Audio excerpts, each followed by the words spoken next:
കൊല്ലം ജില്ലയിൽ മഴക്കെടുതി രൂക്ഷമാണ്. കഴിഞ്ഞ ദിവസം മാത്രം 3.34 ഹെക്ടർ കൃഷിനാശം റിപ്പോർട്ട് ചെയ്തു. ജില്ലയിലാകെ 1970 പേരാണ് ദുരിതാശ്വാസ ക്യാമ്പുകളിൽ തുടരുന്നത്.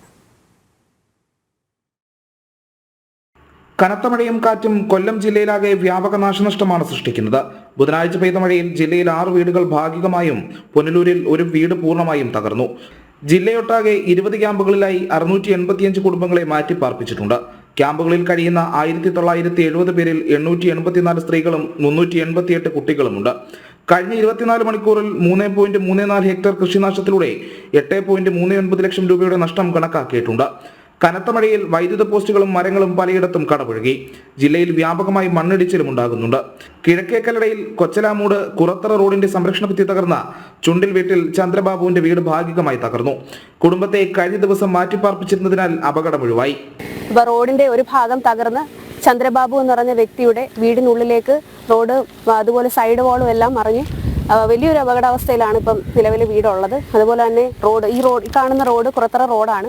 അപ്പം പല ഭാഗത്തും മല ഇടിഞ്ഞും പോസ്റ്റുകൾ ചരിഞ്ഞും മരങ്ങൾ വന്ന് വീടും വലിയൊരു നാശനഷ്ടം തന്നെയാണ് ഉണ്ടായിട്ടുള്ളത്.